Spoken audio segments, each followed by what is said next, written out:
Yeah.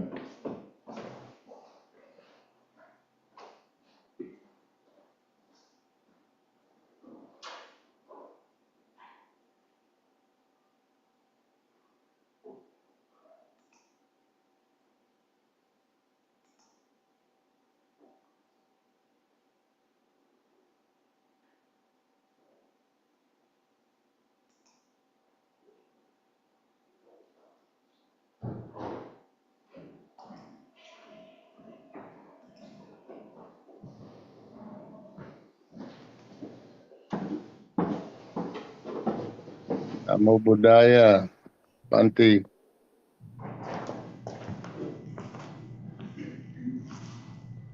Namo Buddhaya.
Okay, friends, let's go ahead and begin with reciting the Namo Tassa, the refuges, for those who like to do that.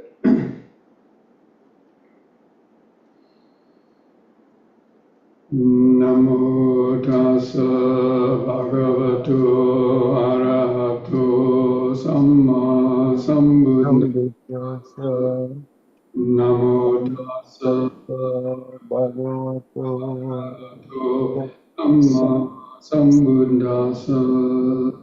Namo Tassa Bhagavato Arahato Samma Sambuddhassa. Buddhang Saranam Dhammang Saranam Sangham Saranam Dutiyampi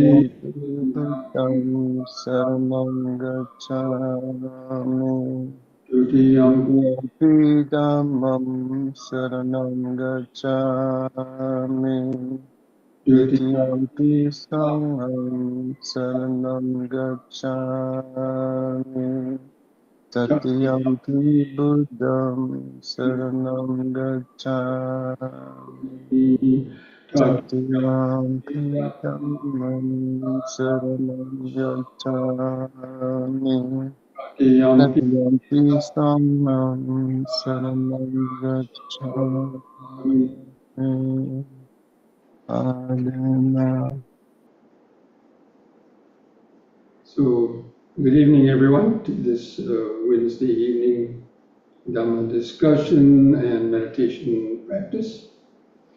So, this week we are continuing our review and study of the Mahasatipatthana Sutta, the great discourse on the four foundations of mindfulness, and focusing on the Dhammanupassana. We've already covered all of the sections of the Mahasatipatthana in the last month, or even more than a month. And last week we started the section on Dhammanupassana, which is the contemplation of the Dhamma. And this refers to groups of Dhamma, the most familiar groups of Dhamma that you read about in the suttas, the 5 hindrances, the 5 aggregates, the 6-fold sense bases, and the 7 factors. And tonight we're going to be covering the 7 factors of enlightenment. And so, as we've already talked about several times since the beginning of studying the sutta, that these 4 foundations of mindfulness are basically a way to direct our attention inward into our body and mind, to understand how our mind has gotten entangled in the tangle of karma and especially of our negative thoughts and actions that have brought us all kind of problems in our life. And especially in this last section, in the Dhammanupassana, this is a more intensive or detailed study and analysis of the body-mind process. But it entails, or it assumes that one has already been practicing meditation and has developed a certain level of mindfulness and concentration, and having gone through the first 3 foundations of mindfulness: mindfulness of the body, mindfulness of the feelings, or the Vedana, mindfulness of the mental states. Now this last section, the mindfulness of these groups of Dhamma. And in that practice, having practiced those first 3 foundations of mindfulness, that is sort of really the foundation. And in developing a certain level of mindfulness and concentration, and having become grounded or centered in the present moment, centered in the body, or the breathing body, as I like to say, then one has a more direct or front row seat to observe these groups of Dhamma, or that we are going over, and especially the 7 factors of enlightenment. So, because if you follow that development from mindfulness of breathing to mindfulness of the body, mindfulness of feelings, mindfulness of mental states, you can see that it's a gradual bringing the attention inward into the body, which is where the mind operates. Our mind operates through this body. So unless have developed a kind of a front row seat to the breathing body and developed some detachment to it, some onlooking awareness, then that same detached onlooking awareness can be applied to observing your thoughts and mental states, because most people get carried away in their thoughts very easily. Anyway, so the 7 factors of enlightenment are sort of an advanced level. They call them factors of, or factors of awakening, the Sambojjhanga. And all along, even since the very beginning of mindfulness of breathing, mindfulness of the body, you are developing some mindfulness.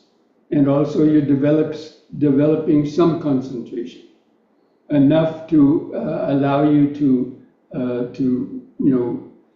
develop enough centeredness to weaken the hindrances to a certain extent, and to basically extend the ability to observe your body and mind without being so distracted, overcoming sleepiness and or too many thoughts and other distractions. Those are the hindrances. And last week we went over the groups of the Dhammanupassana, the 5 hindrances. So by going through the 5 hindrances, knowing how the hindrances arise, applying the antidotes, knowing how the hindrances are weakened, how they stop coming in the future, hopefully by gaining some facility in doing that, you would have developed even a deeper level of concentration, even up to the level of reaching the first jhana level that keeps the hindrances at bay. And then last week we also went over the 5 aggregates. So when a person has that degree of detached mindfulness and concentration, one can clearly see, this is material form arising. They can see the various sensations and vibrations coming through our senses, sound, sight, smells, taste, body sensations, which is material form. And then the feelings and the perceptions that are triggered off by those vibrations. We can see how quickly they just arise and pass away. And especially, so we contemplate the 5 aggregates and observing what a strong hold they have on our mind. But the important thing is with these 7 factors of enlightenment, what makes these factors of enlightenment different from the ordinary factors of mindfulness and so on is the degree of concentration that a person has developed, the ability to see very quickly how things arise and vanish from moment to moment, and have developed a good flow of moment-to-moment awareness. That is sort of almost a prerequisite for these, what we call the factors of enlightenment, because it's like the final distance. It's like a person is running a mile race, and they go through the first 3/4 of a mile, and then they have that last quarter of a mile in their sights, and they keep on applying effort and to reach the end. So by the time you've gone through all the various contemplations of the body, feelings, mind states, weakened the 5 hindrances, and tuned into that flow of the moment-to-moment awareness, this is like sort of the final stretch. Now, so this degree of the enlightenment factor of mindfulness, again, is to be able to notice how quickly the different moments of hearing, seeing, tasting, smelling, touching, and thinking are arising and passing away. And so the development of the anicca, of the perception of impermanence, that is what, and this enlightenment factor of mindfulness allows you to tune into that flow of moment-to-moment impermanence. And also, while you are developing the previous levels of contemplation of developing the 5 aggregates, then the investigation, the second factor of enlightenment, is investigation of Dhamma. And this is seeing how each of these moments, the 5 aggregates, the 6 senses, each moment of hearing, seeing, tasting, smelling, touching, and thinking is arising and vanishing, and you're seeing that very clearly, and that is developing the applied and sustained attention to the flow of the present moment, and developing. So even in the applied and sustained thought are factors of the jhanic level. So as you're able to follow each moment of hearing, seeing, tasting, smelling, and touching, and thinking without being carried away by them, then that is really the investigation of Dhamma. The investigation is on the 3 characteristics of impermanence, suffering, and no self. So this is called the investigation of Dhamma, enlightenment factor of investigation of Dhamma. And it has a very important purpose because it's seeing how each of these moments of hearing, seeing, tasting, smelling, touching, and thinking are just arising and passing away due to the conditions, and examining as being this, the five aggregates, and also you see when the mind starts to cling, you see the suffering that arises when you try to stop that flow of impermanence, when the mind tries to cling on to a particular aggregate or sense stimulation, and the mind starts to get carried away into the past and the future or agitation.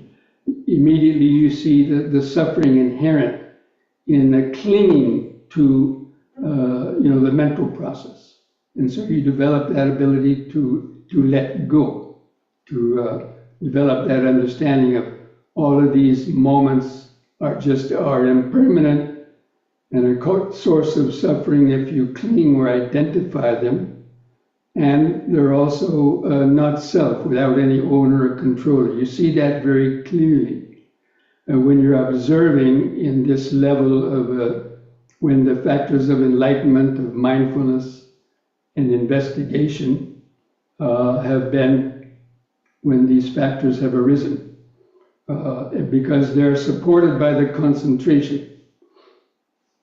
And then the third factor of enlightenment is the energy, because this investigation of Dhamma is very similar to like a scientist looking down through a microscope.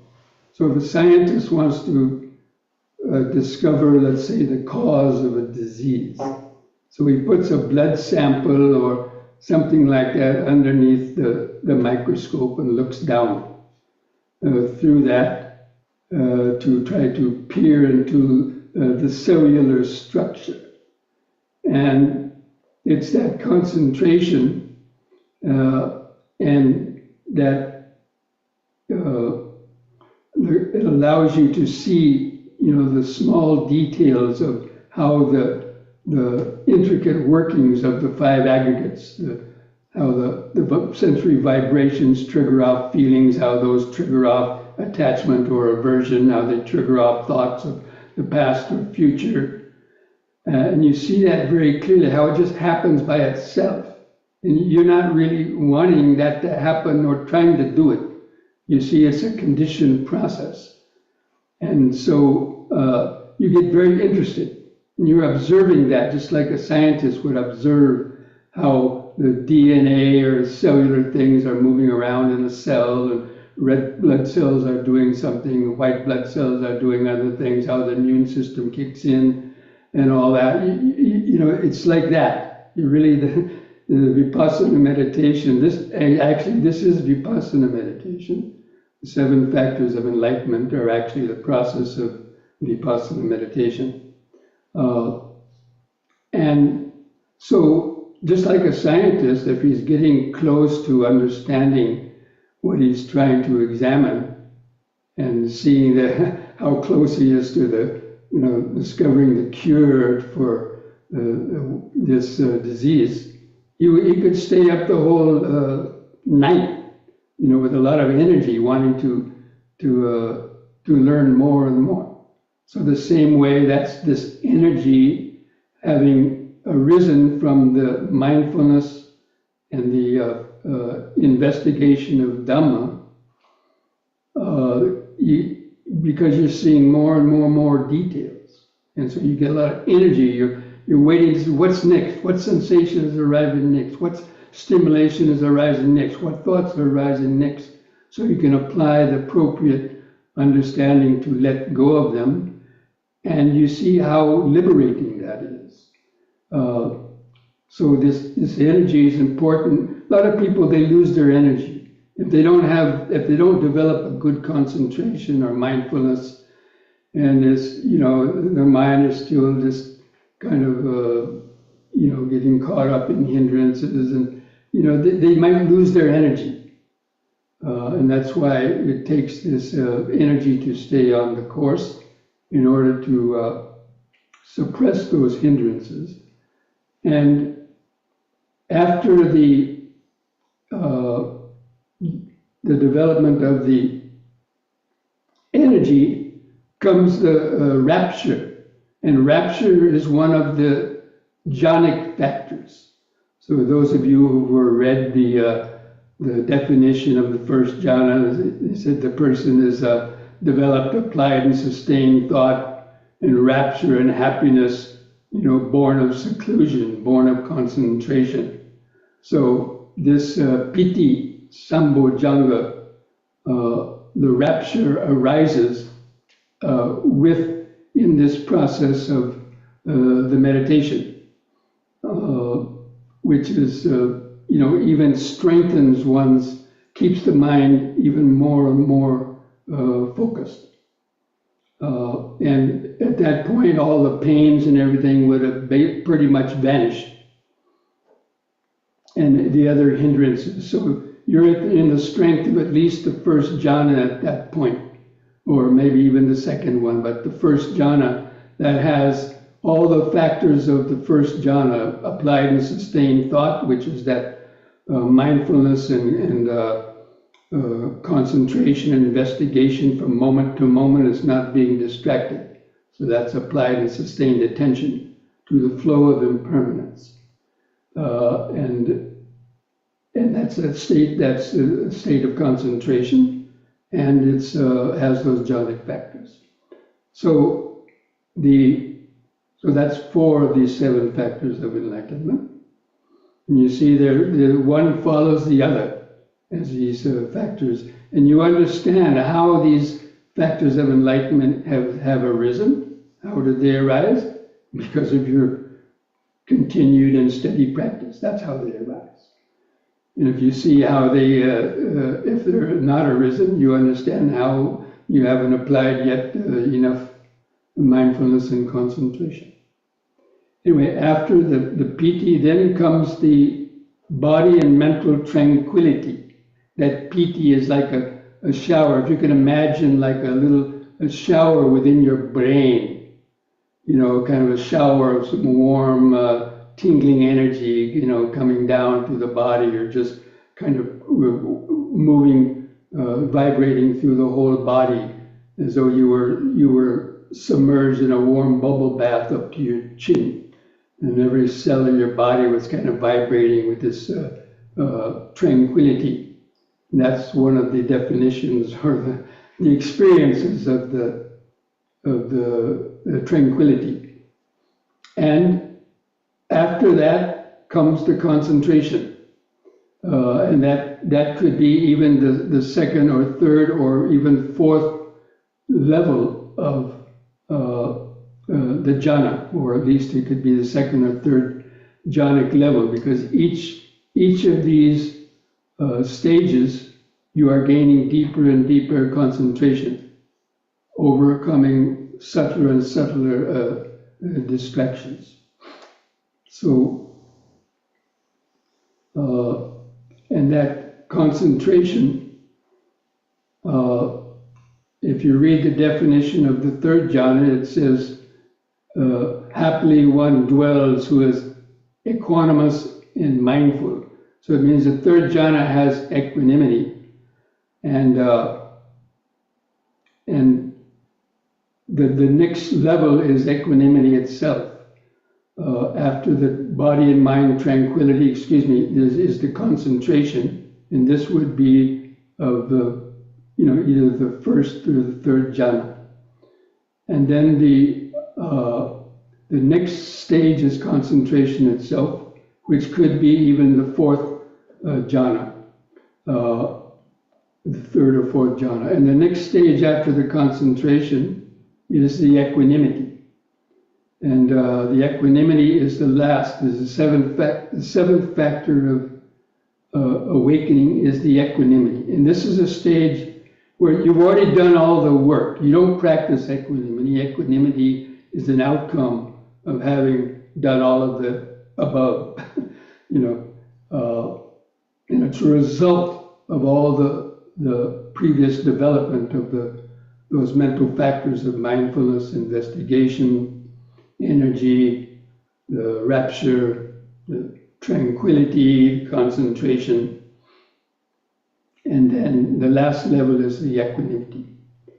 And that would be either the third or fourth level of the jhana. And after that, that's basically as far as you can go. At that point, there's nothing more to do except for maintaining that state of equanimity. And when the other factors of the 5 spiritual faculties and so on are mature, at any moment, one could have that breakthrough into the dissolution of the ego and that experience of, the path, what's called path moment, or the experience of, the first stage of a true awakening, or entering the stream, or it could be even further on. Now, I've talked about these next stages in other Dhamma talks previously on the stages of advanced, Vipassana meditation. So I'm not going to go over them again. But so again, to reiterate, these 7 factors of enlightenment are really that, the beginning of the end, you might say, reaching that point. It's the last 100 yards of the practice, of having, practiced meditation probably for years and years, even developing, gradually, trying to develop, basic mindfulness and meditation practice. Of course, each person is different, so you can't really, predict how long those things take. But the Buddha himself mentioned that at the end of this sutta, that one who practices these 4 foundations of mindfulness now it's very interesting, at the end of this sutta,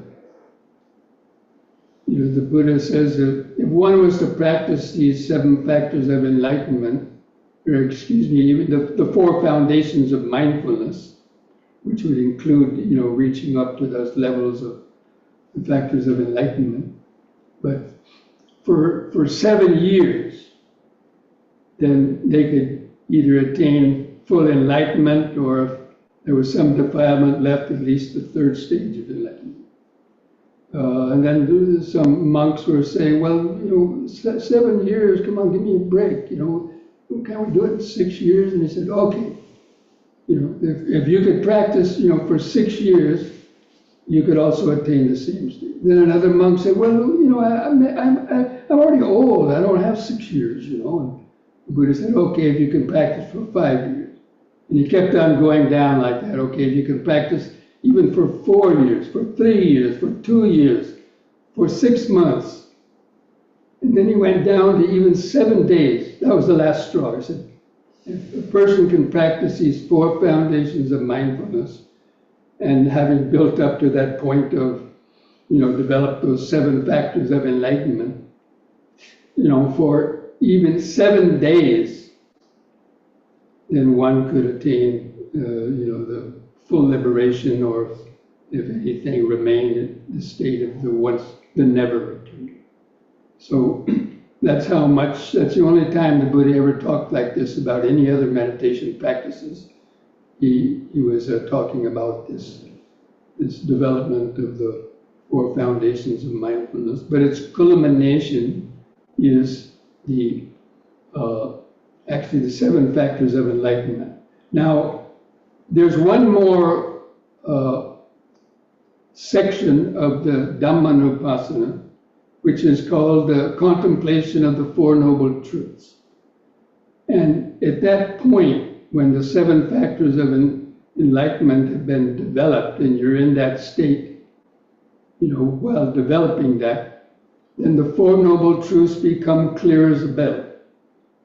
That means you see what suffering is, that it's in our mind, it's caused in our mind. You see the cause of suffering having been your ignorance, and you have been getting caught up and trapped in the web of karma, especially our negative karma, greed, hatred, and delusion. And you see how you can, weaken those things that keep our mind trapped in ignorance and develop wisdom. You see how one can bring that suffering within the mind to an end. So all of these Four Noble Truths become clear when you have reached that level of develop those factors of enlightenment. I mean, it becomes clearer and clearer little by little, even when you're practicing in beginning stages, but not to that point of being absolutely crystal clear beyond doubts, because you're going beyond doubts at that point, and you're overcoming the belief in a self. So that's what I wanted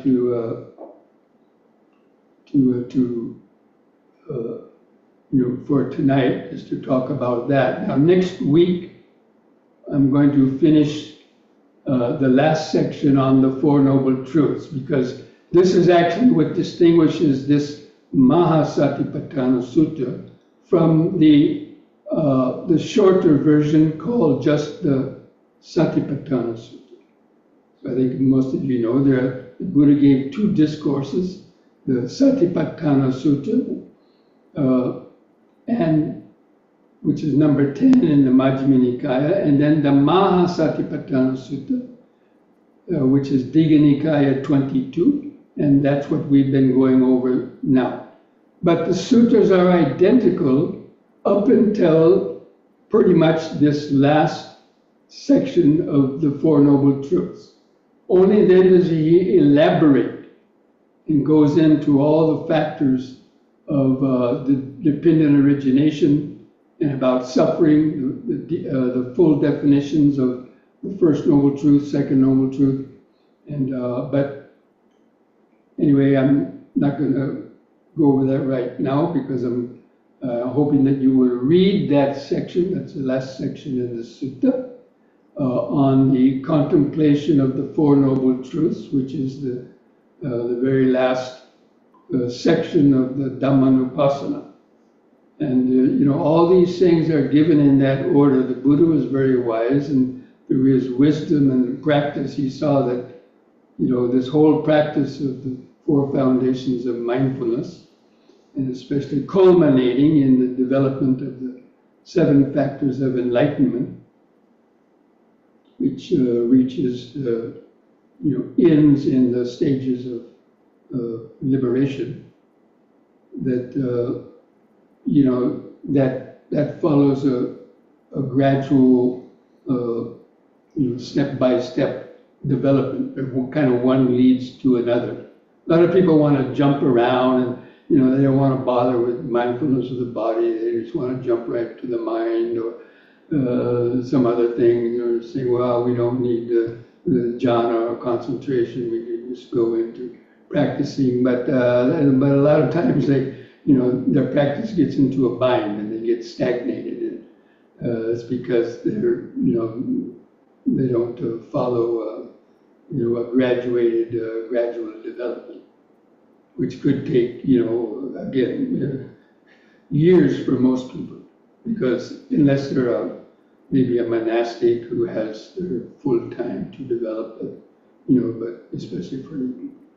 Anyway, having said that much, I want to open it up now to some questions, and I see that there is a question in the chat box, so I'm going to look at that right now. Is it the case that in breath meditation you focus on the breath, but with mindfulness as an awakening factor, instead you focus mindful awareness itself? Well, this breath I don't like this term breath meditation. It's awareness of breathing, anapanasati. mindfulness of in and out of breathing. You can call it breath meditation, but you know, but that has a specific purpose to get you grounded in the body. The breathing is the bridge that connects the mind from the external world to the internal world. Because the breath is the first thing that hits the body. The air, you're breathing it in, touches your nostrils, or you feel the expanding and contracting of your breathing. So that gets your attention from the outside world to now the outside of the body. And as you keep your attention there, you start to feel subtler sensations within the body. You kind of like get under the skin, even while observing the breathing, because the breath gets subtler and subtler. And it puts you in touch with subtler sensations. Now, there's a different way teachers will teach you to practice Anapanasati in different ways. But in the Satipatthana Sutta, it has you staying in the body. And I don't want to get into the different kind of techniques because, there's a lot of controversy over how to practice Anapanasati and so on. But, actually, the Buddha talked about two forms of meditation, that you practice concentration first, and then using that concentration, you develop insight. That's called Samadhi Pubbangama Vipassana. But the Satipatthana Sutta follows the Vipassana Pubbangama Samadhi. That means developing mindfulness and concentration and insight, and then reaching at that stage of the sixth factor of enlightenment is when you then develop that level of concentration, and it's that level of concentration that allows you to have that final breakthrough. But going into all that in detail would be a whole other series of Dhamma talks probably. But in any case, one can use the breathing meditation, but don't get stuck on that.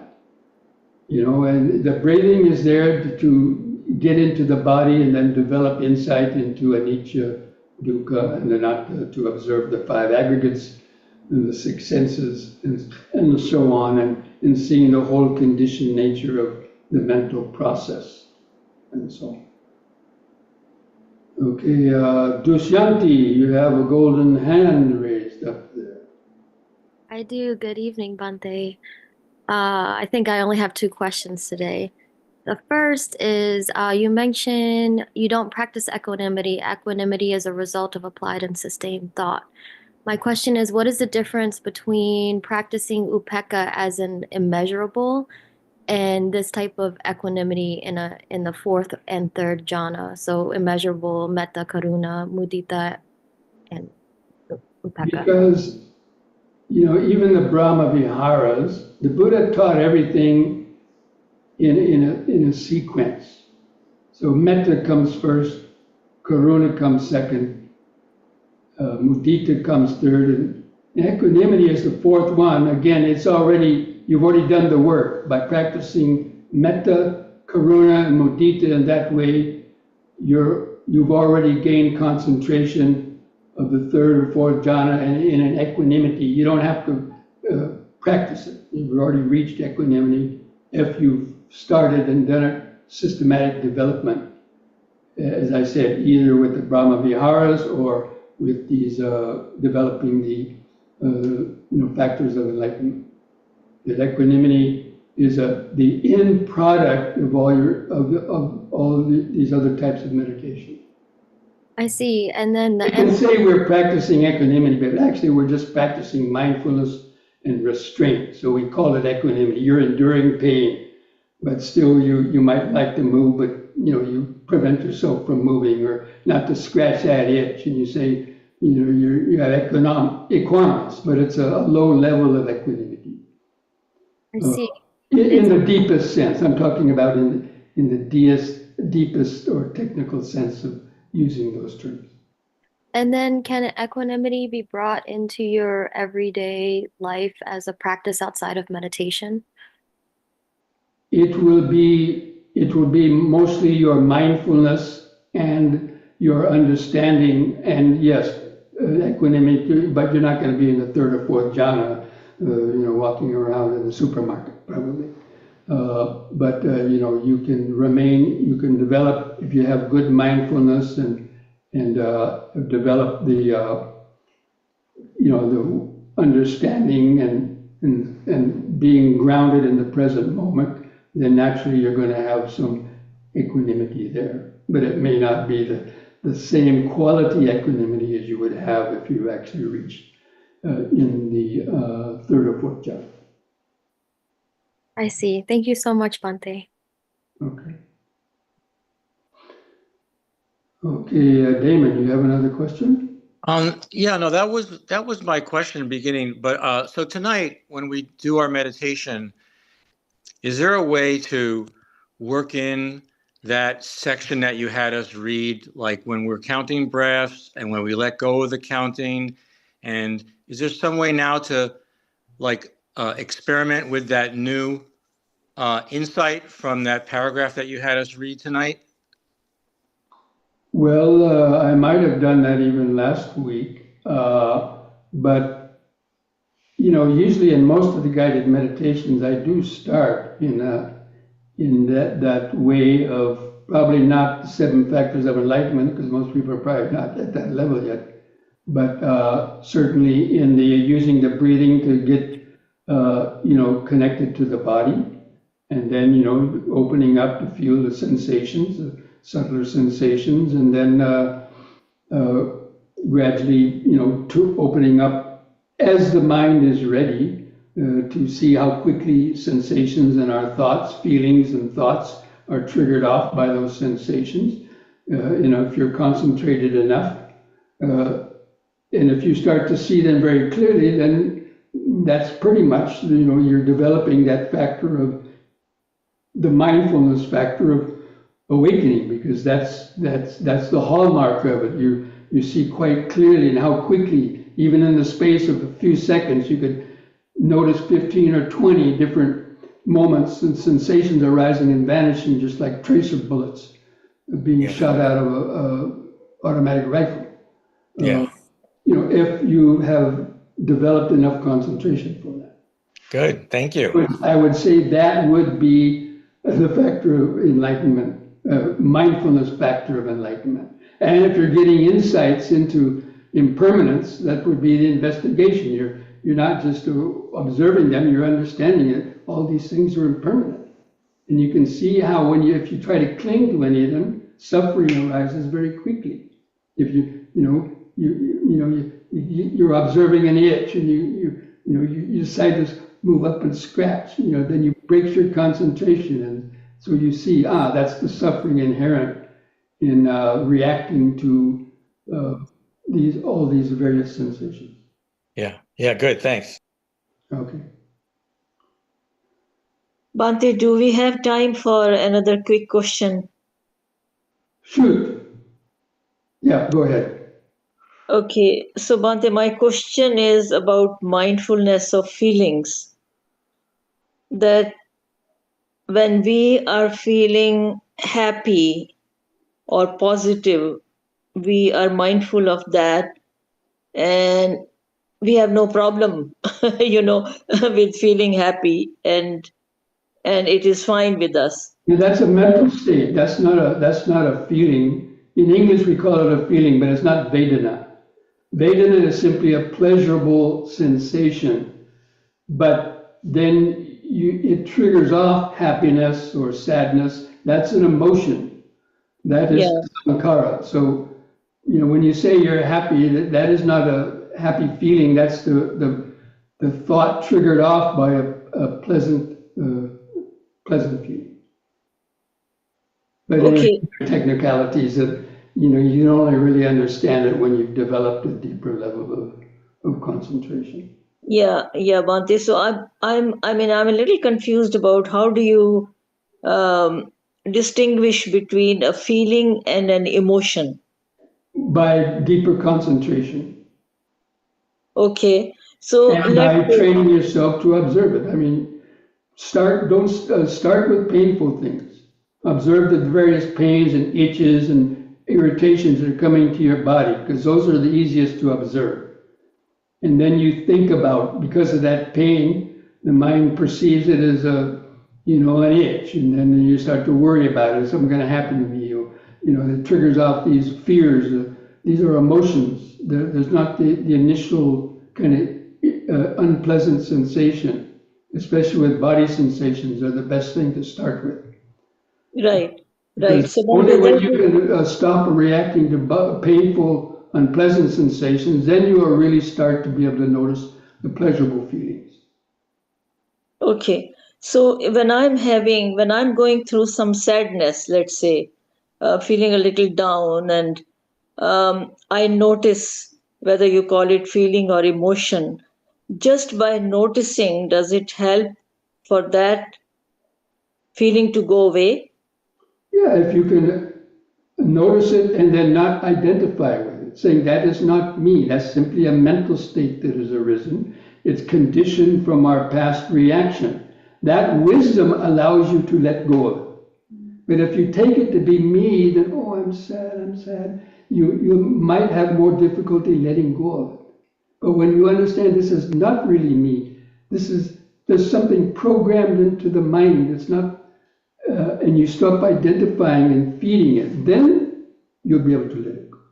Okay. So then again, we are coming back to that sense of self, right?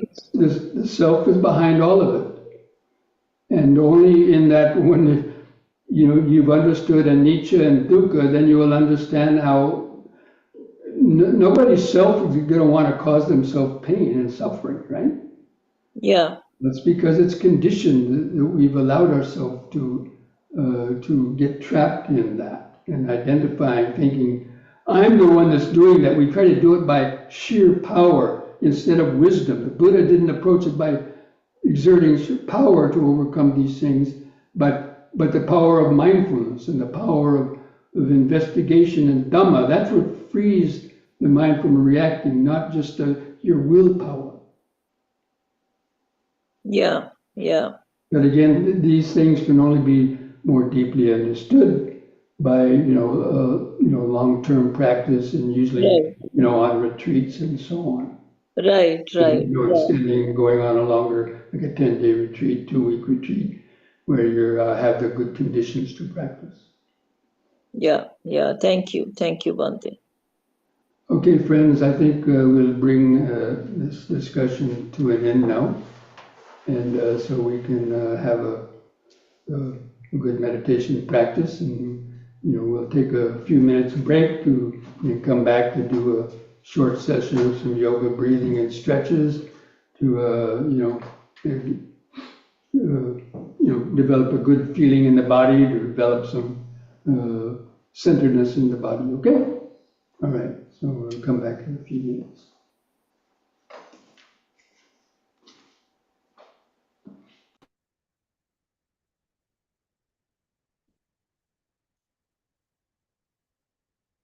So then again, so we are again coming back to that sense of self.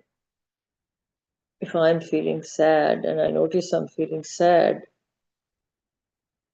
I have to tell myself this is not happening to me because there is no self.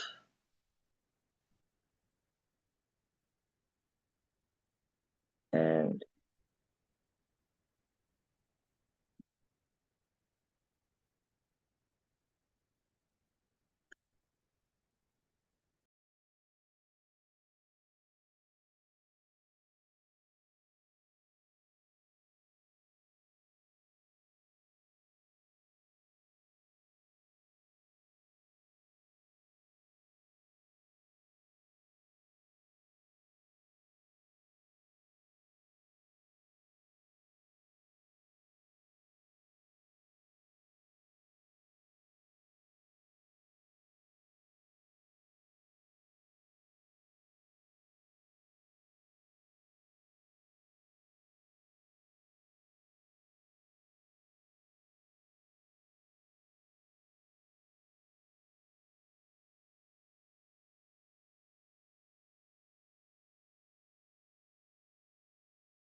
Okay, friends, so start to stand straight. Just relax your shoulders and arms at the sides. Just gently close your eyes, feel your feet pressing the floor. Start to feel the height and weight of the body over the feet. Feel the arms and hands hanging at the sides. Feel your clothing touching the skin. Bring the attention to the body. Now begin some deep, slow breathing. It'll take 2 or 3 seconds to expand your abdomen, rib cage, and upper chest. Hold the air in the lungs. 2 or 3 seconds. And slowly breathe out.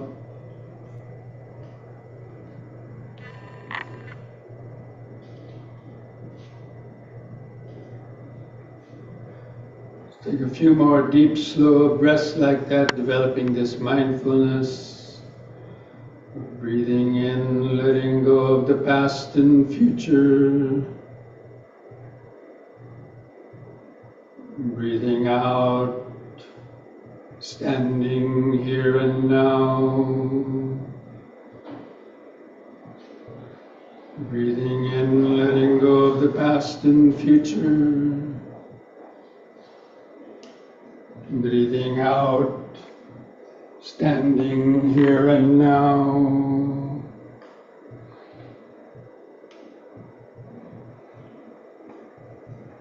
Breathing in, feeling the whole body.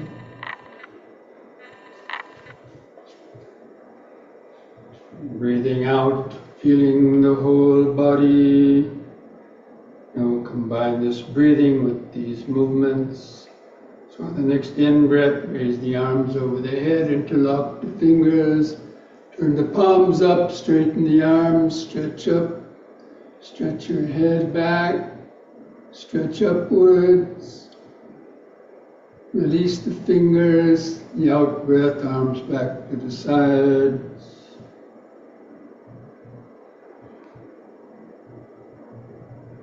Again, in-breath.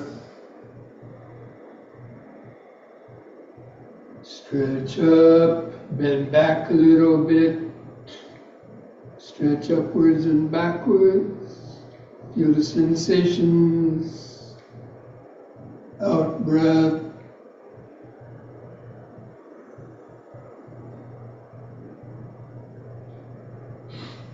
Once more, in.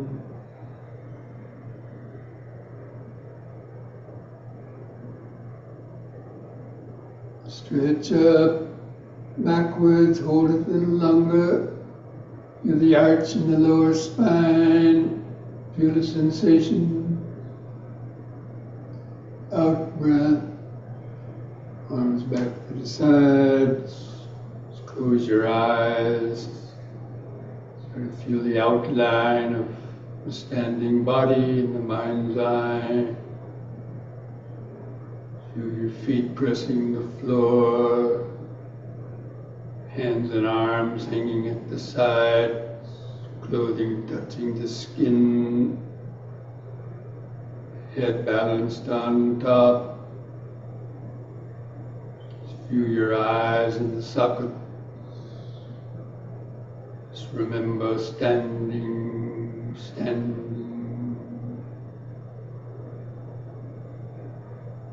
Using the breathing to help get into the body. Just letting go of your thoughts.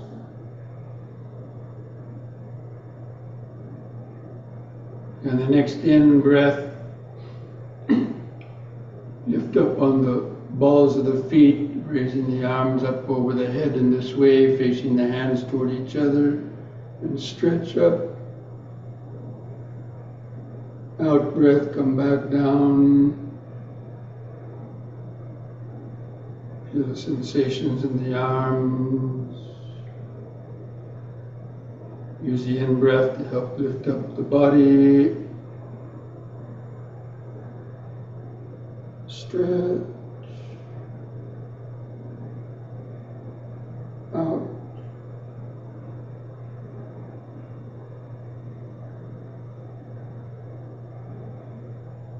Once more in,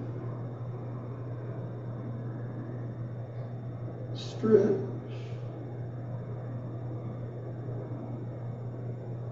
out.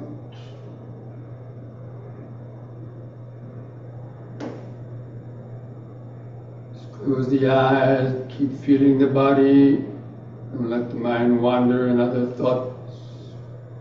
Just remember standing, standing. You'll hold that outline of the standing body in the mind's eye. If you can't feel the whole body, feel any part of it. You can feel your feet pressing the floor, your hands or fingers, your face.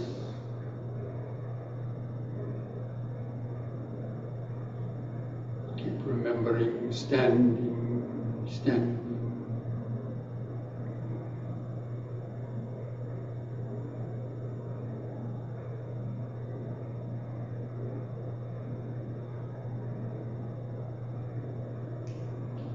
Next we'll do side bending using both arms. So the next in-breath brings both arms up over the head. Keep the fingers and arms straight, close to your head.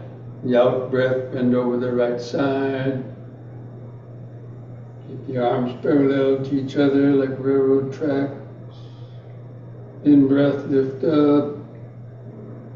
Pause a moment, and the other side, out-breath. Little stretch in the side, in breath up. Again to the right, out breath. Just feel all those body sensations, clothing touching the skin, aches or pains.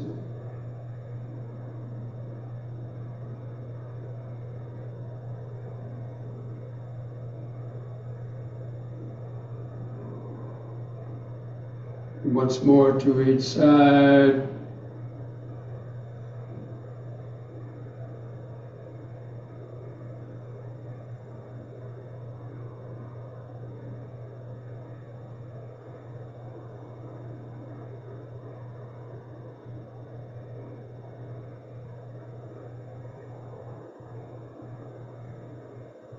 The out breath, lower both arms.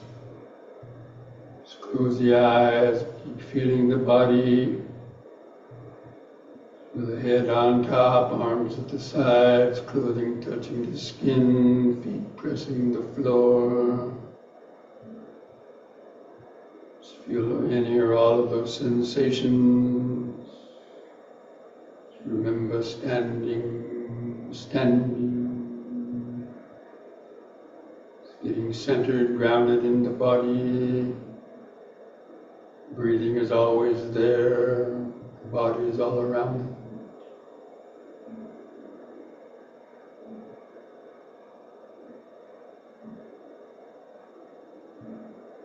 Just let your thoughts come and go in the back of the mind. Just keep the sensations of the breathing body in the front of the awareness.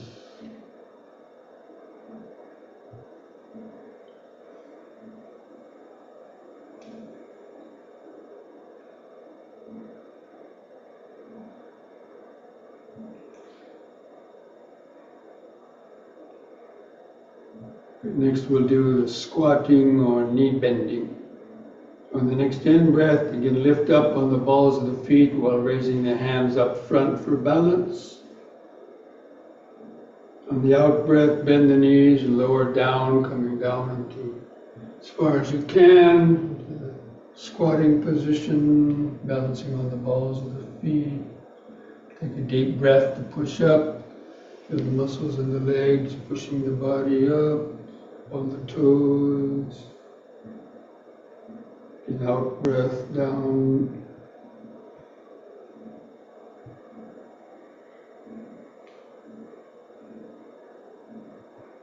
In.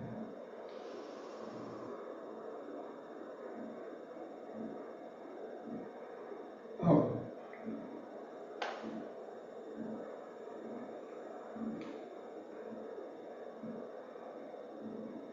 In.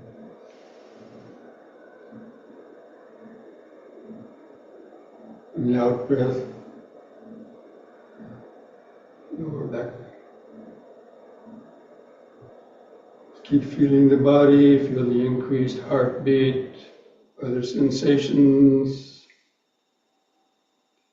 the activated cellular vibrations due to the stretching and the breathing. Or use the breathing to stay in the body, feeling those Vedanas, maybe some unpleasant sensations, maybe pleasant sensations.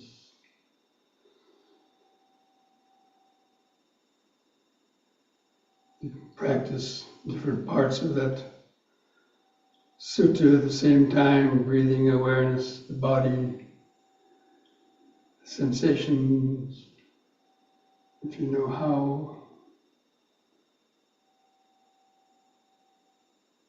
So letting go of your thoughts.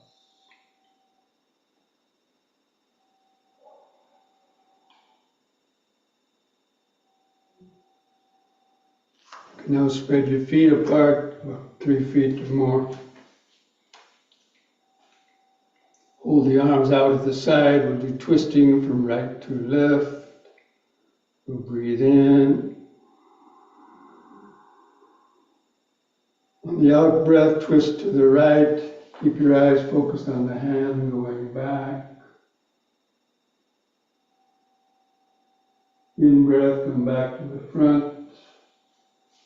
And let your feet turn with the body, then twist to the other side, the out breath.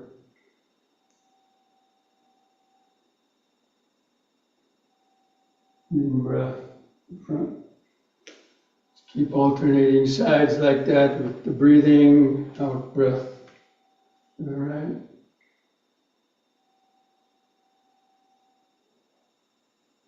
In breath, front. Just keep feeling all those sensations. If you twist and must stretch the muscles.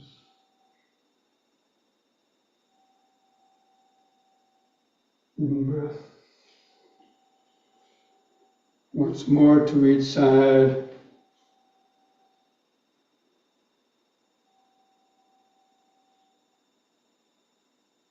In. Out.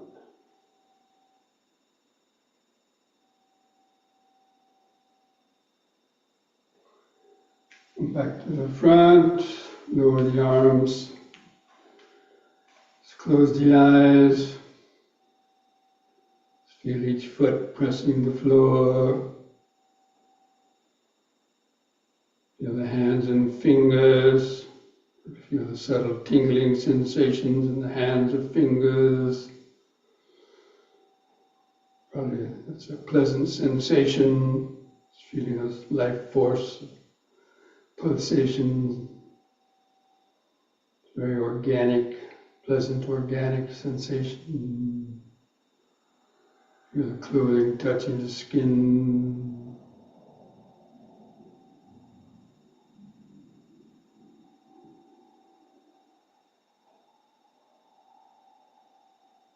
The more sensations you can notice, the more centered you are in the body, the less time for you to get carried away outside in thoughts, to the past and the future.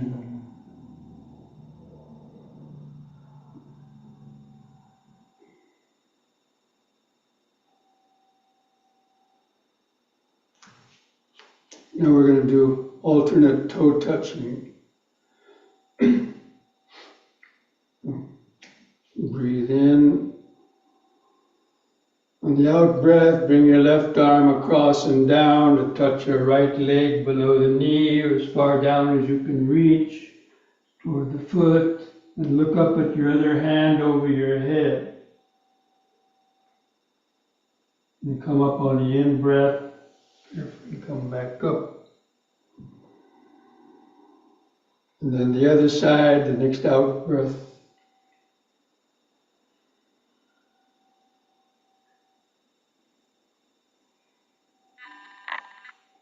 And breath. Second time, try to stretch out a little further. Hold it a little longer.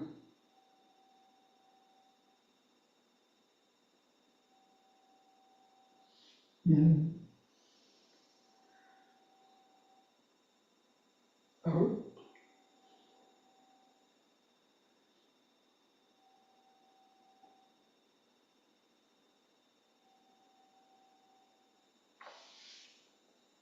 In. And once more.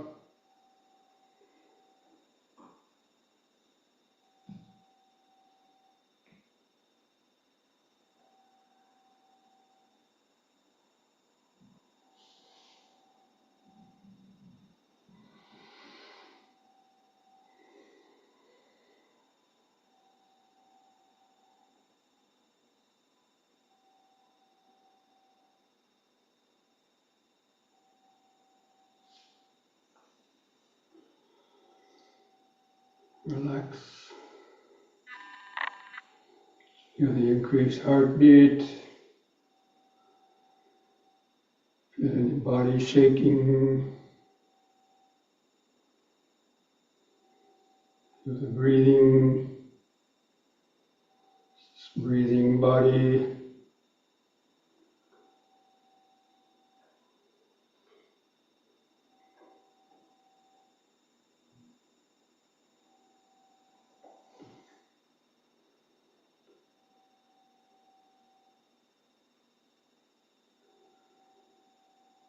And now bring your legs and feet back closer together.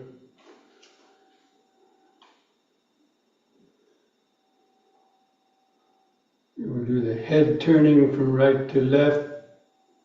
On the in-breath, turn your head to the right. Look over your right shoulder. Feel the twist in the neck. If you have a stiff neck, just be careful. On the out-breath, turn the head all the way back to the left and look over the left shoulder.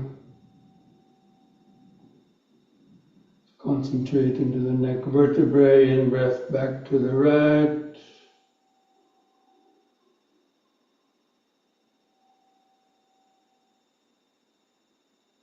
Out breath left.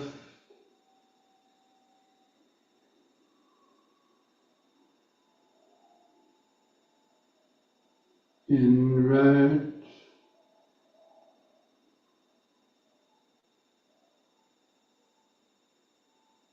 Out left.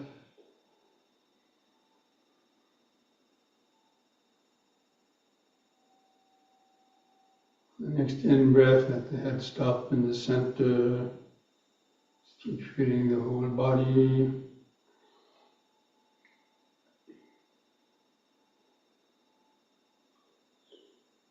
Feel the outline of the body in the mind's eye. We're going to do one last exercise, a backward and forward bending. Flex the spinal column backwards and forwards. And turn your palms outwards so your little fingers touch together on the sides. And the in-breath, raise the hands up level to your eyes. And begin spreading your arms out to the side as you bend backwards, not too far. Be careful. Keep your eyes open.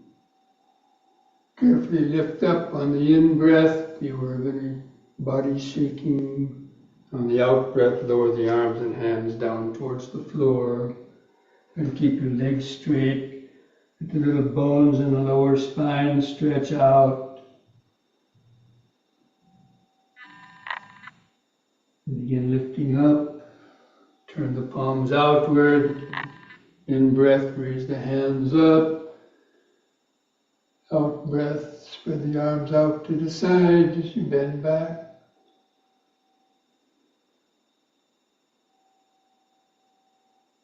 In breath, carefully lift up.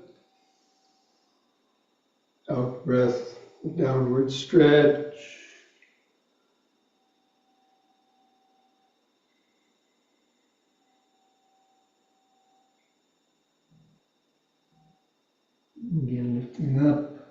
Once more, palms outward, in breath, out breath, bend back.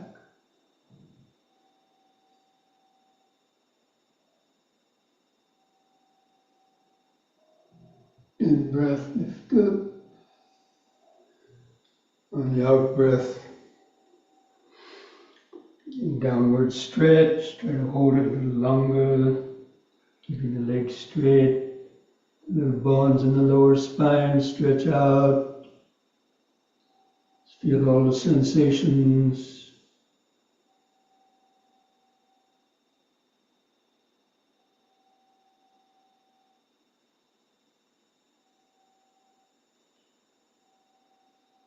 Begin lifting up.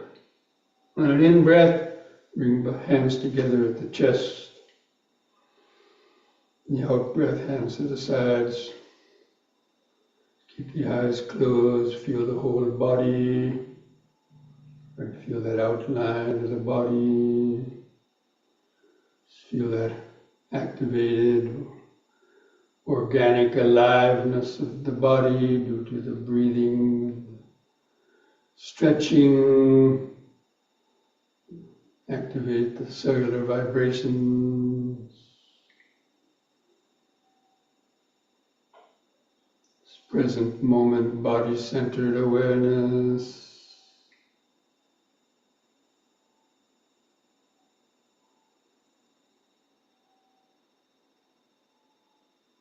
Feel as though you are standing on a vibrating machine, feeling all those vibrations from the soles of the feet up to the top of the head.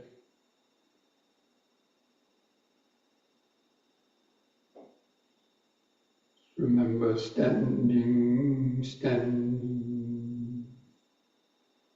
Present moment, body-centered awareness. First stage of any deeper meditation. And develop both mindfulness and concentration. Mindfulness is feeling all the sensations, the concentration is keeping your mind from wandering to the past or future, keeping it focused inside.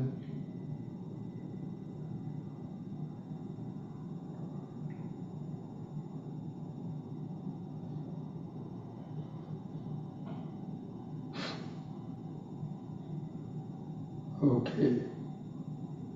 So let's mindfully come back to our seats and get ready for the sitting awareness.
Just get comfortable in your sitting position.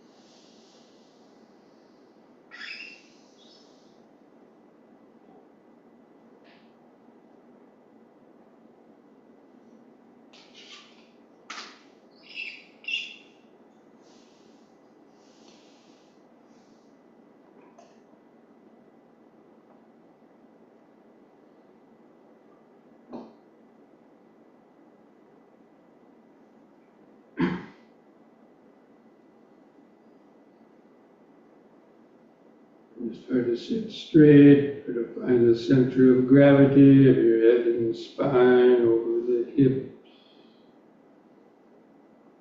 Just keep the chin lifted up level with the floor.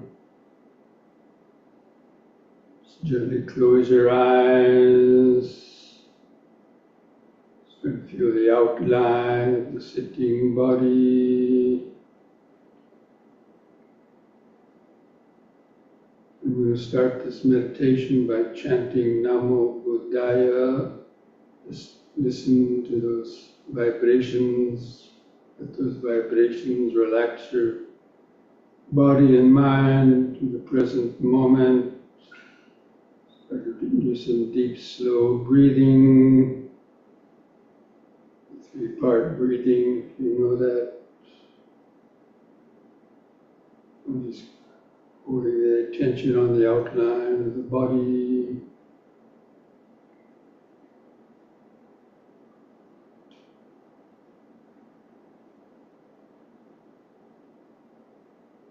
Namo Buddhaya. Namo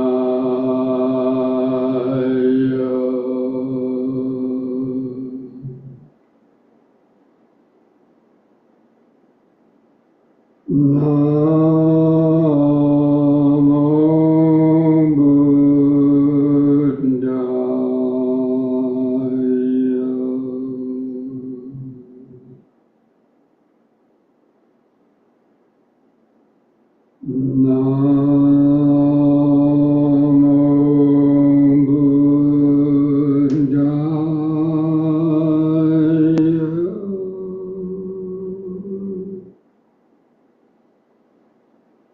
Namo Buddhaya.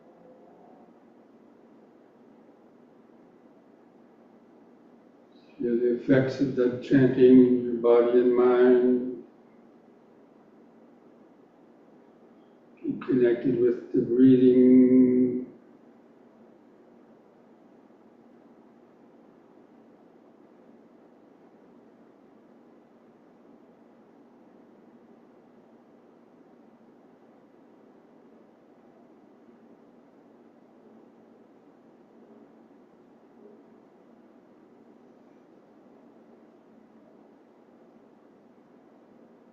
Developing that moment-to-moment attention in the breathing body, feeling the expanding and contracting movements, the abdomen, stomach, rib cage, or chest.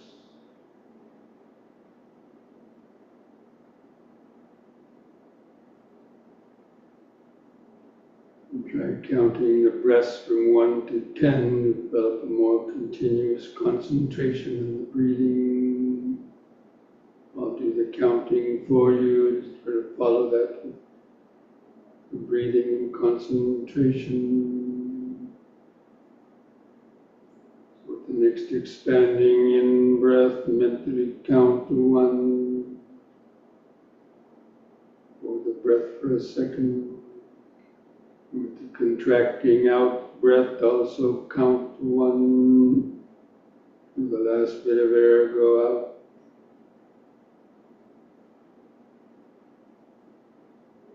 Next in breath, 2.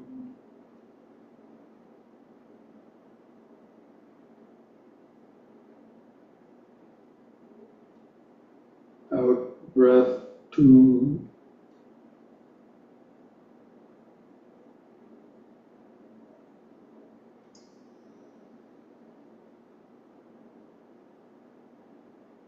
In 3.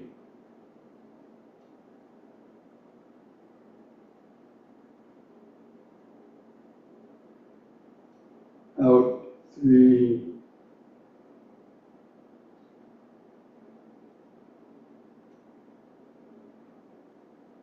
In 4.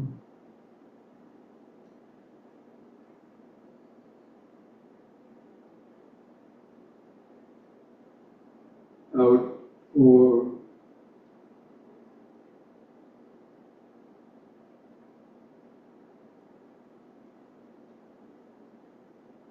In 5.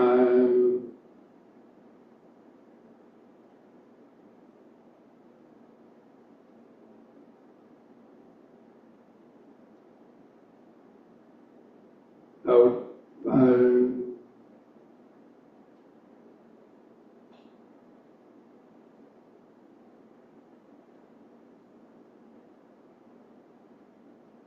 In 6.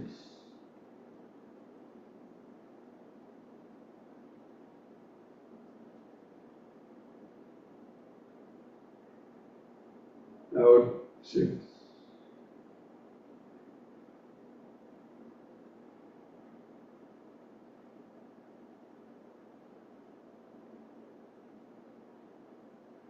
In 7.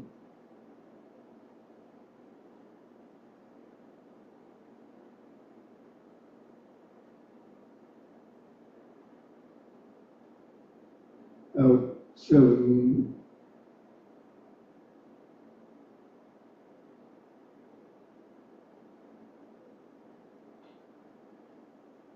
In 8.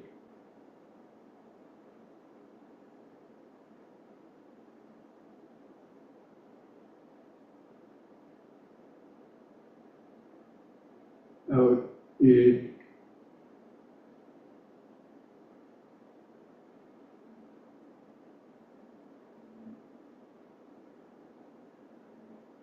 In 9.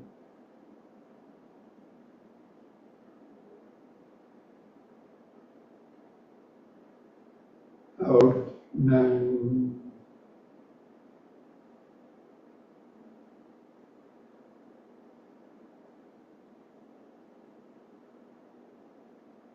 In 10.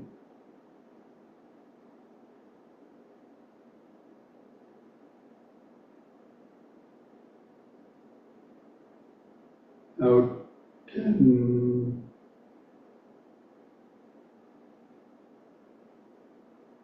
Now discontinue the counting.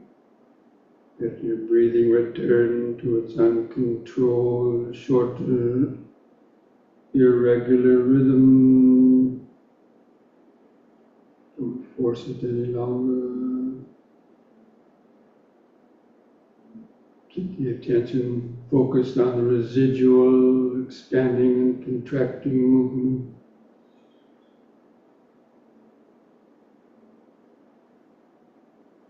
Just make the residual expanding and contracting movements of the breathing remain focused, present moment, mindful concentration. So knowing when the breath is coming in and knowing when the breath is going out. You know it by feeling. Feel whether sensations of the clothing rubbing against the skin of the stomach, your abdomen, rib cage, your chest, as it expands and contracts.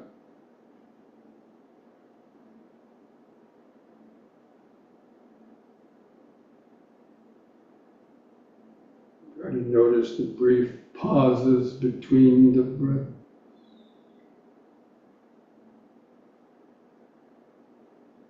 The brief pauses between the breaths. Feel the outline of the body. Remember that you're sitting.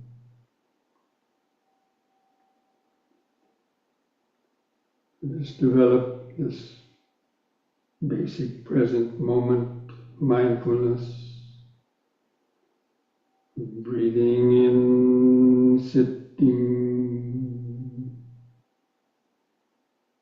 Breathing out, sitting.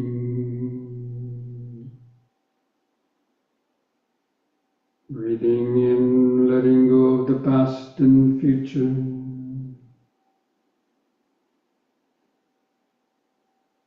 Breathing out, sitting here and now.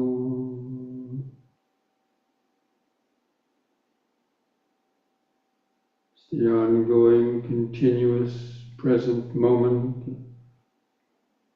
This breathing, sitting body.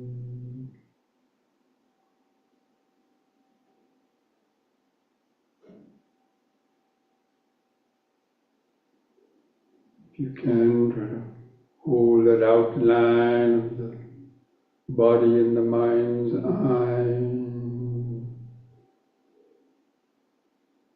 The breathing going on in the center.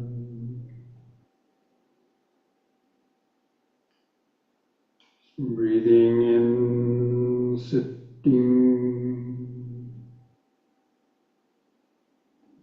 Breathing out, sitting.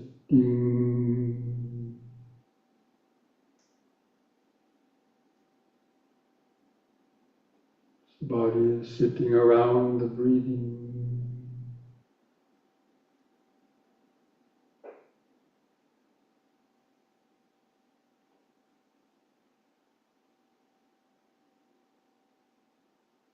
Using the breathing to bring the mind to the sitting body.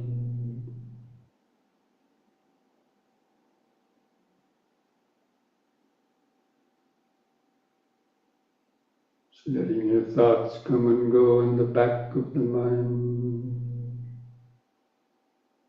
Keep the sensations of the sitting, breathing body in the front of the awareness.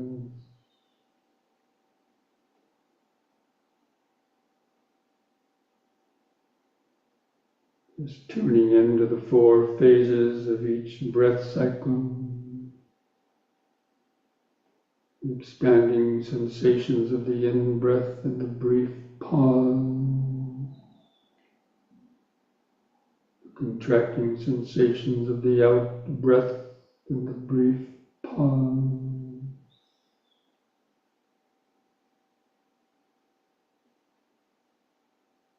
And within one in-breath, you can notice several different sensations.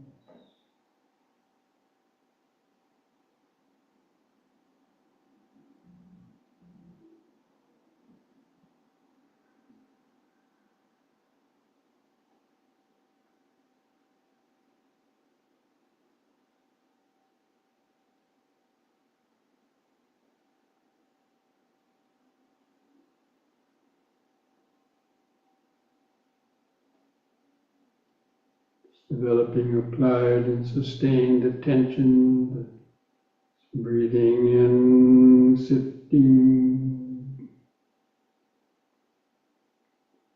breathing out, sitting, breath by breath, moment by moment.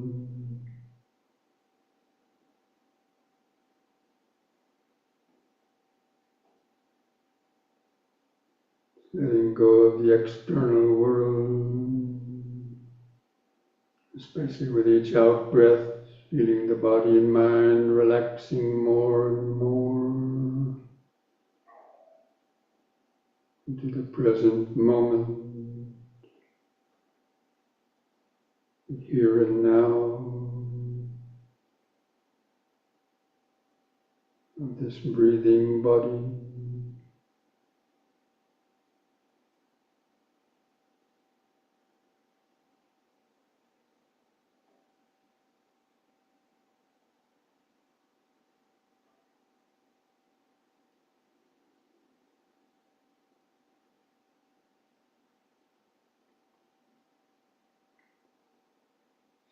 Feel, imagine that you're a scientist looking down to a microscope, observing, feeling this breathing body.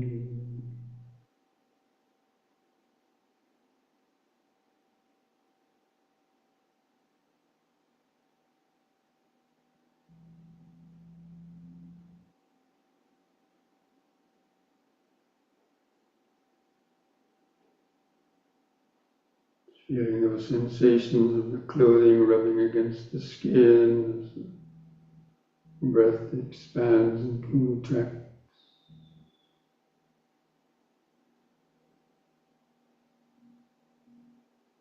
And notice other sensations also coming and going around, in and through the breathing body.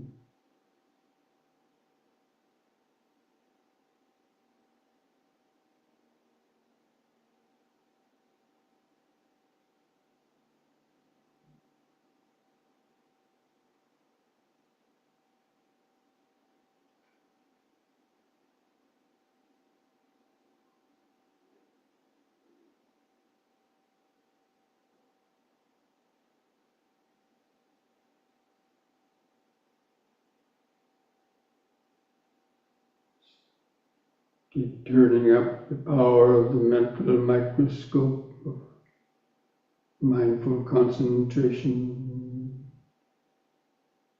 Feel more and subtler detailed sensation. Breathing in, sitting. Breathing out, sitting.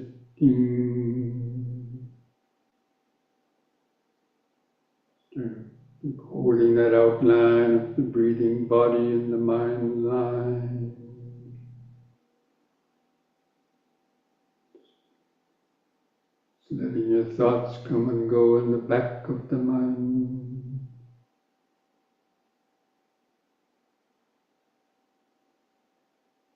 Just sort of watching the body sitting and breathing, so you're looking into a mirror.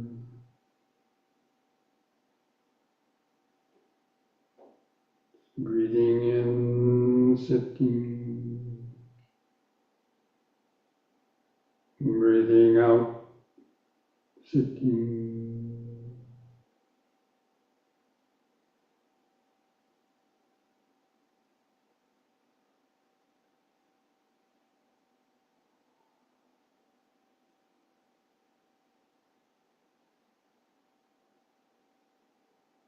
As you're feeling the breathing body, you can notice more and more sensations in and around through the breathing body.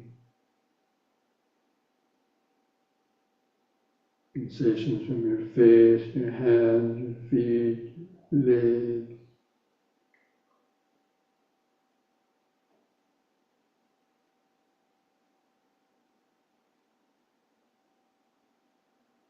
Using the breath to get you centered in the body, you start feeling the Vedanas, the pleasant sensations or unpleasant sensations. Maybe any aches or pains would be an unpleasant sensation. Tingling sensation, hands or feet would be a pleasant sensation. Just that sense of becoming quiet, mind becoming more tranquil.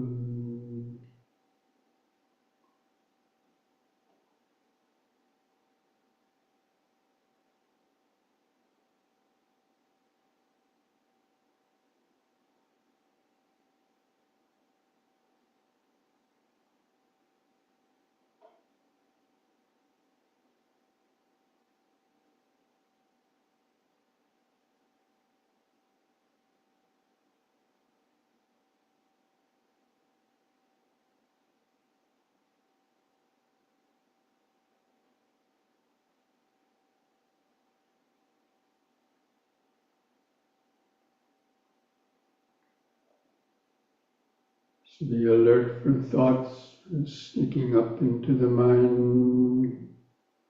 You start to get carried away and a thought recognizes thinking. Gently let go of the thought. Take a deep, slow breath. Bring the mind back into the body. Back to in sitting.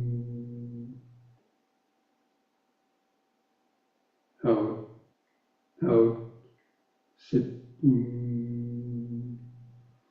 If you're still having trouble feeling the breath, come back and do some more gentle, deep, slow breathing. Help stay focused, centered in the body.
Breathing in, sitting.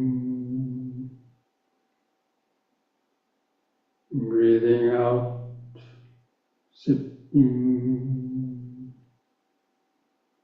Breath by breath,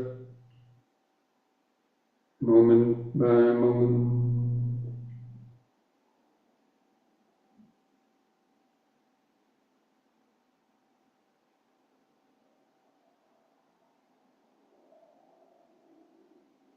Recognizing, letting go of any hindrances that may arise.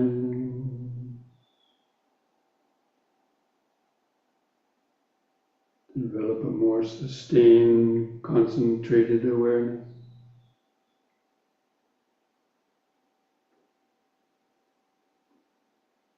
In the breathing body.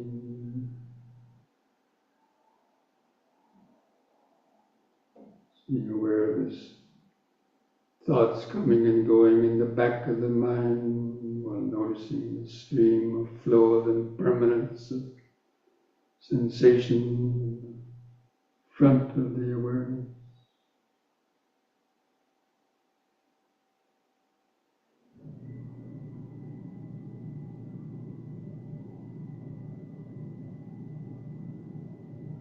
Mindfulness is centered in the center between the body and the mind. Feeling the flow of sensations, but at the same time noticing the flow of thoughts to the back of the mind.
You can notice sensations coming and going in the body at the same time as noticing thoughts, any thoughts moving through the back of the mind, noticing pleasant or painful sensation. And you're gradually developing the enlightenment factor of mindfulness.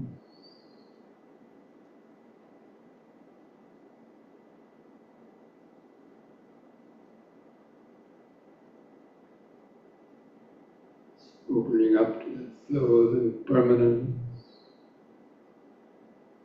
especially noticing how quickly different sensations, thoughts just arise and vanish one after the other.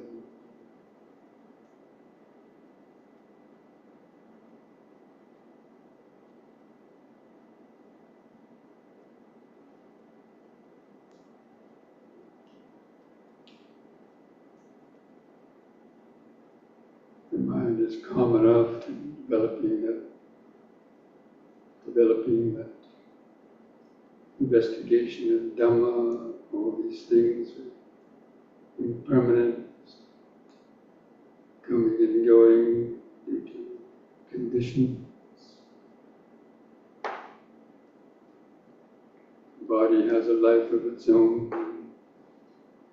Sensations come and go on their own. Thoughts come and go, and mind on their own.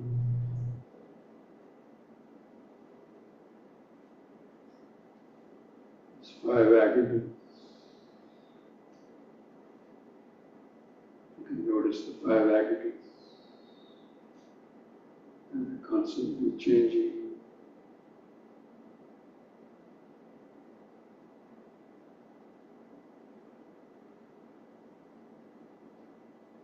Developing that awakening factor of investigation.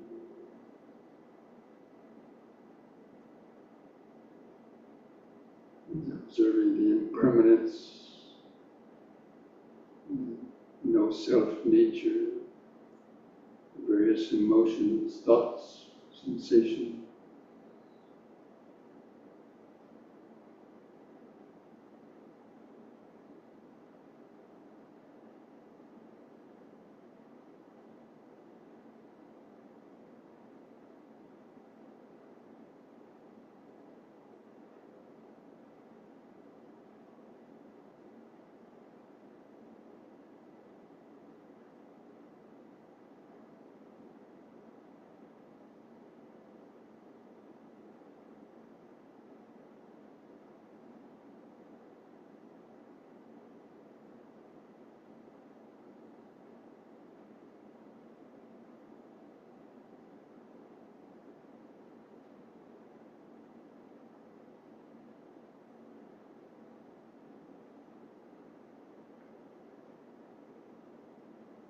Developing that understanding, this breathing body exists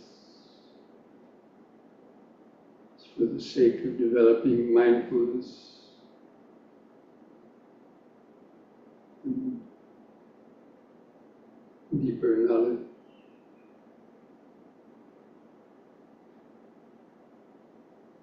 Not getting attached to any of the sensation, thoughts, emotion, coming and going.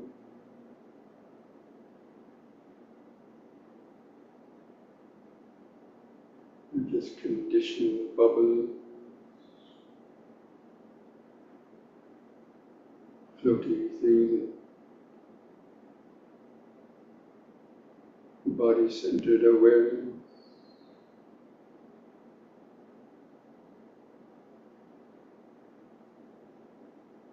Even the thought of I, me, or mine is just a bubble of thought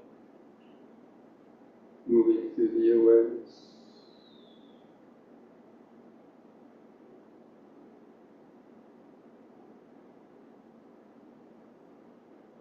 Allowing that equanimity from the mindfulness and concentration to emerge.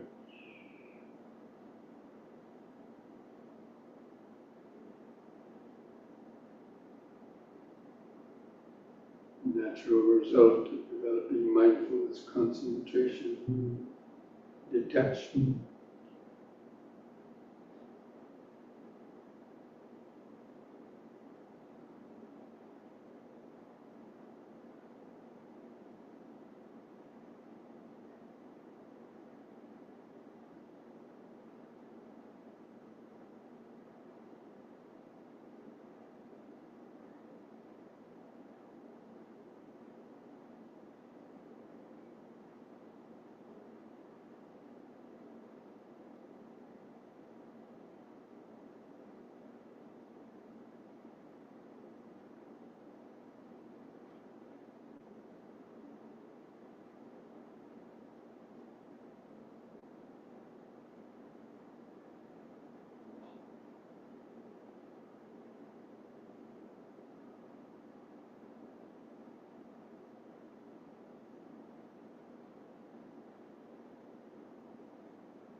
If you have a good awareness of impermanence, letting go,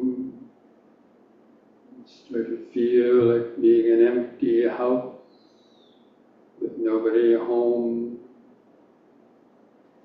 to answer the call, knocking at the doors and windows.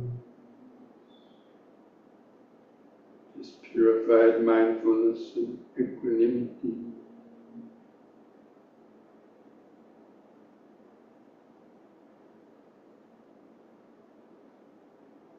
Letting that last little sense of I or me fade away into the background.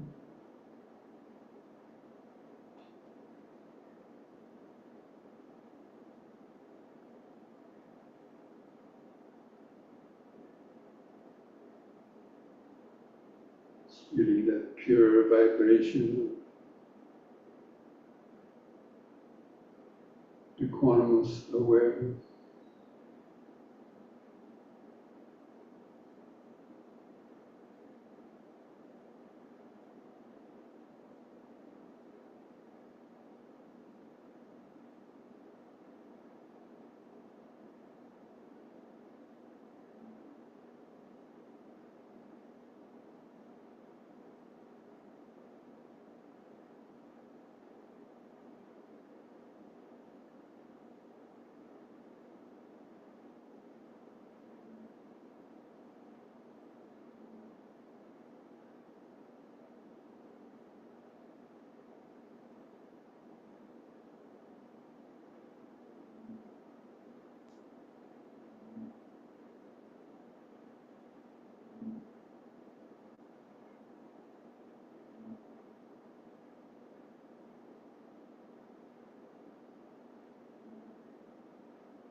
Sambe Sankara Anichati Yada Panyaya Pasati Atane Bindati Duki Esamago Visuddhiya.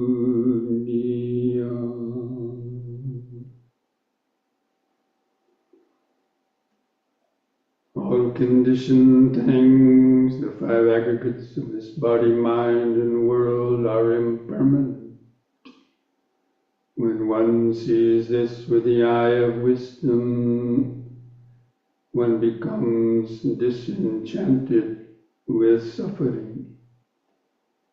This is the path to freedom. And thus spoke the Buddha.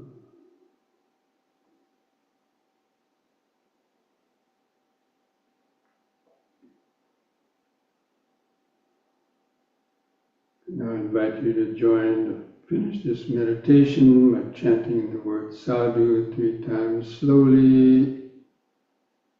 Do that chanting on a long out breath.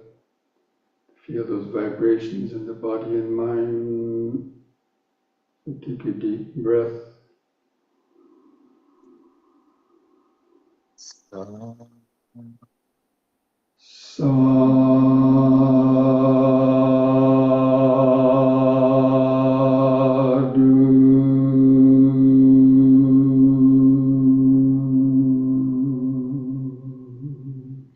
Breathe.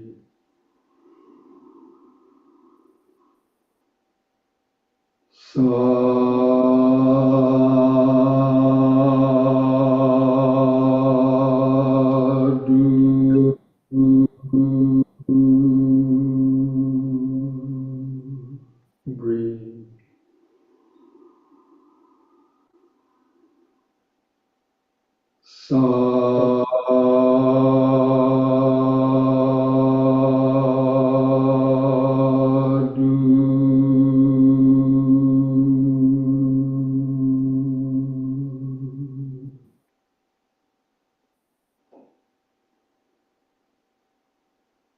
Now mindfully place your hands at the edge of your knees. Take one more deep breath as you breathe in. Stretch your head back. Pull your hands against the knees to arch the spine back. Look up at the ceiling. Lift the head up on an in-breath. On the out-breath, press your chin to the top of the chest to stretch the neck vertebrae.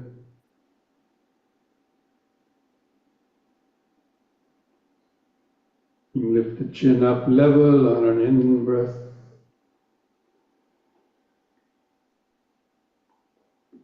Then relax on the out-breath. Put a smile on your face.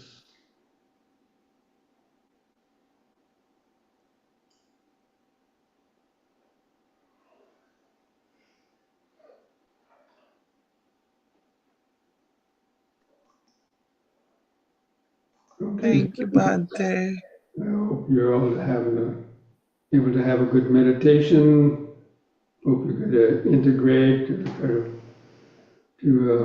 contemplate, to follow those 4 foundations of mindfulness, at least understanding how the breathing helps you get centered in the body.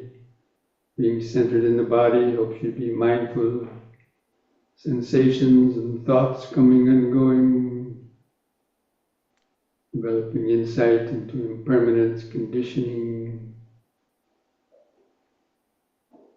Okay? Yes. So for next week, we're going to really go over the granddaddy of all the 4 foundations of mindfulness, the whole thing which the 4 foundations of mindfulness are made for was to penetrate the 4 noble truths, which is the last of the contemplations and the contemplation of Dhamma. So please try to, the sutta, the attachment of the sutta that I keep sending out, at the end of that sutta, reread. That's a very long, it's very unique. It's the only place in all the suttas that gives such a detailed explanation of, especially the causes of suffering and the cessation of suffering, all the places where suffering arises and where it ceases. Okay? Okay. Thank you, Bhante. So then, be well, be safe, be mindful, be wise. Mindfulness today keeps dukkha away, practicing the M&Ms, and Namo Buddhaya. Namo Namo Buddhaya. Buddhaya. Thank you, Bhante, full of gratitude and appreciation. Thank you, Bhante. Sadhu, sadhu, sadhu. You're welcome.